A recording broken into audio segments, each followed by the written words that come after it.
Hey, Dr. Vicky, Mason Watley here. Just gonna go ahead and answer the essay question that you sent me this morning. I got my outline right here in front of me. Hope you're doing well. Hope you're staying safe in the strange times that we're living in. But I'm gonna go ahead and get right into the question. And yeah. So why did Pope Urban call for the crusade? And why did so many people join his crusade? So the reasons why he called it, the official reason was because he was trying to liberate the Holy Land and fight off the Turks and the Arabs who had taken some of their land in that area. That was sort of the main reason why he did it, the public reason. And then his unofficial reason as to why he did it was because he wanted to become the one unified pope of both churches, of both the Eastern Orthodox and the Catholics, really just so he could have more power for himself. That was the main reason why he did it. That was his unofficial reason. And the reason why so many people actually joined this crusade was because Pope Urban actually promised them cleansing of all their sins and completely wiping away any debt that they had. So a bunch of people kind of got behind this, and with promises, that were that big, it was the main reason why so many people really jumped to join this crusade. And its perception over time changed, from being a crusade where people joined because that was the right thing to do. They were people with good faith, and they were going to honor what their pope had called for. But over time, that wasn't really why people were joining anymore.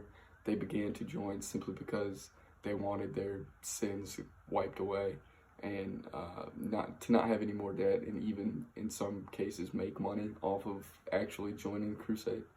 So that was kind of how the perception of the whole thing gradually changed over time, from being something that was based off of faith to being something where, you were just trying to get yourself out of a tough spot and just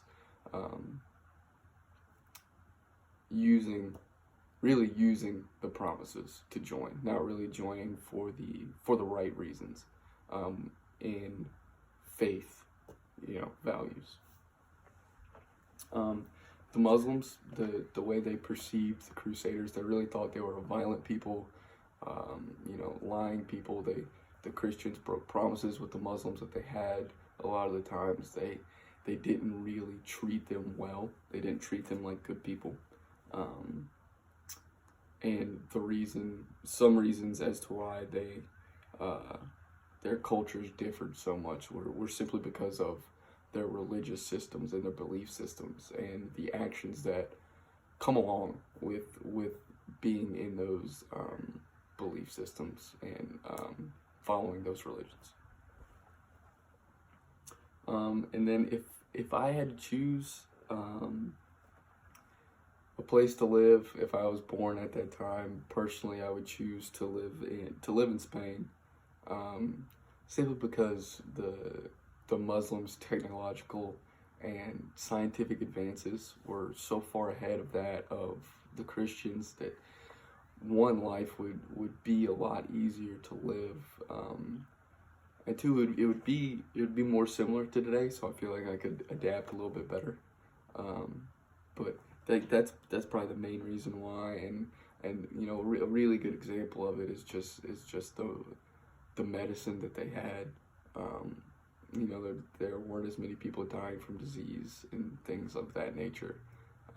They were really much more advanced than the Christians. So I would choose to live in Spain simply because of those technological and scientific achievements that the Christians had not made yet. So that wraps up my answer. I hope you stay safe in these times.